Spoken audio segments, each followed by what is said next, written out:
A chess game between a chess grandmaster and master and lessons for you. Welcome back to Chess Master, where today we'll break down an exciting and intense game between a chess master and a chess grandmaster. We'll look at each move, pinpointing key mistakes, and diving deep into the strategies that will help you level up your game. Stay tuned to learn some important lessons. 1. White pawn to e3. The game kicks off with white playing a solid but passive move, advancing the pawn to e3. This opens up space for the bishop and queen but doesn't immediately challenge black's position. A better opening here could be d4 to control the center more aggressively. 2. Black knight to c3. Interesting move. Black opts to bring the knight to c3, which is an unorthodox development. It's not a mistake, but this is a little surprising. Generally, black would start with an f6 or e5, preparing for better central control. 3. White pawn to g3. White plays pawn to g3, a hypermodern approach, preparing to fianchetto the bishop on g2. This is a cautious move but doesn't put immediate pressure on black. Still, white should aim for more direct control of the center. 4. Black pawn to e4. And here comes black's aggressive move. Pushing the pawn to e4 claims the center and grabs space. This is a strong move from black, exploiting white's lack of central presence. 5. White pawn to b3.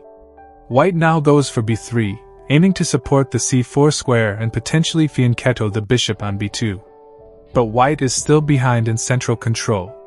A move like d4 would have been a better response, challenging black's e4 pawn. 6. Black knight to f3. Black develops the knight to f3, attacking white's e4 pawn and helping to solidify central control. A solid developing move. 7. White knight to c3.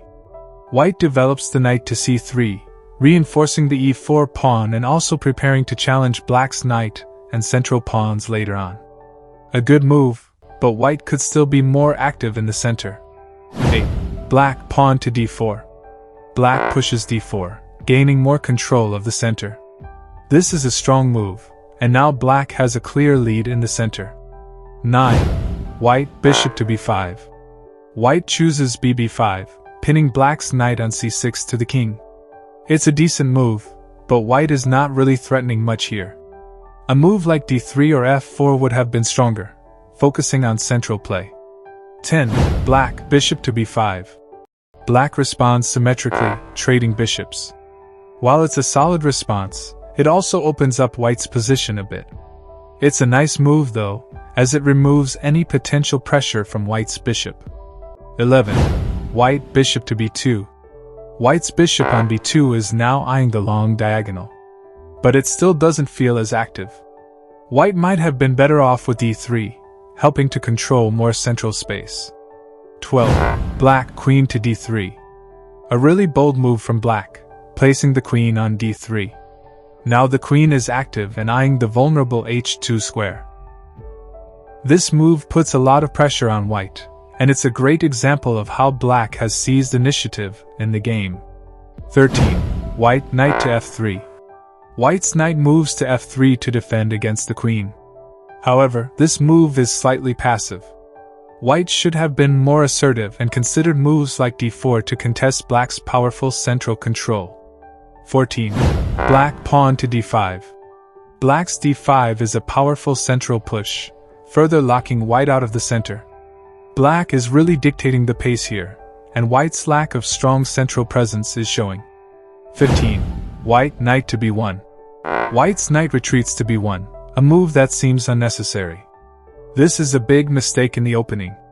White should have been focusing on development instead of making a defensive retreat like this. 16. Black pawn to e6 and captures white's pawn. Black grabs white's e3 pawn, further solidifying their advantage.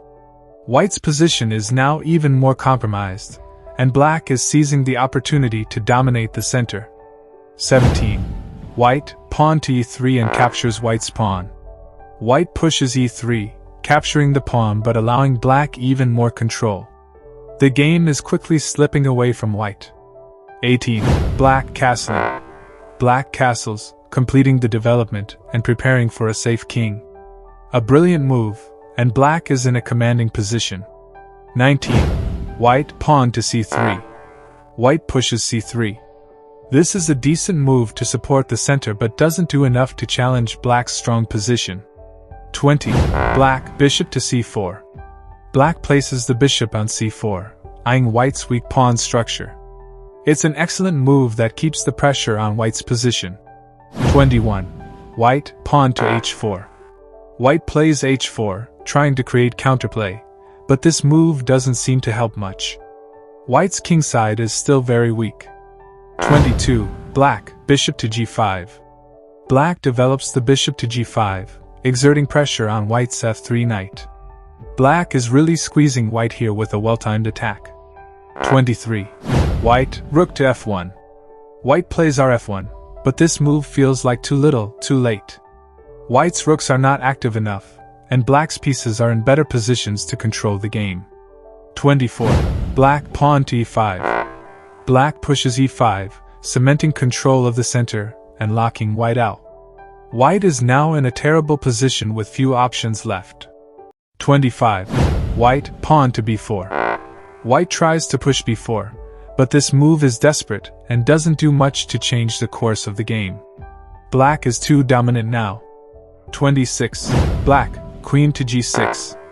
Black moves the queen to g6, increasing the pressure on white's weak kingside. This is a killer move, and white is now completely on the back foot. 27. White rook to f2. White tries rf2, but this is a defensive move that doesn't change the game. White's rooks are simply too far behind the action. 28. Black bishop to f6 and captures white's knight. Black captures white's knight on f3, taking full advantage of the weak position. White's lack of coordination is costing them dearly. 29. White queen to c1. White's queen moves to c1, trying to defend but clearly in a losing position. Black is completely in control now. 30. Black knight to g5. Black places the knight on g5, a strategic move that cuts off white's escape routes and prepares for a devastating attack. 31. White bishop to e2. White tries b2, but black's attack is overwhelming, and white's position is getting worse by the move. 32. Black queen to f7 and captures white's rook. Black's queen captures white's rook on f7. This is the end of the game for white as black is now completely winning. 33. White king to d1. White's king retreats to d1, but it's too late. Black has full control over the board. 34. Black knight to e6 and captures white's pawn. Black's knight captures white's last pawn, further sealing white's fate. 35. White pawn to e3 and captures black's knight. White captures black's knight, but black's position is so dominant that this is just a final act of desperation. 36. Black queen to e7 and captures bishop, and white is checkmated. Black's queen moves to e7 and captures white's bishop, delivering checkmate. Wow, what a game! Black played with perfect precision, dominating the center and exploiting white's weaknesses at every turn. White made several critical mistakes, especially with knight to b1 and not being aggressive enough in the center. The game was lost by move 20, and black's aggressive tactics paid off. I hope you learned something from this game.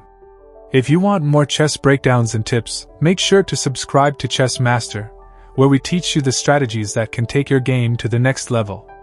Keep practicing, and I'll see you in the next video.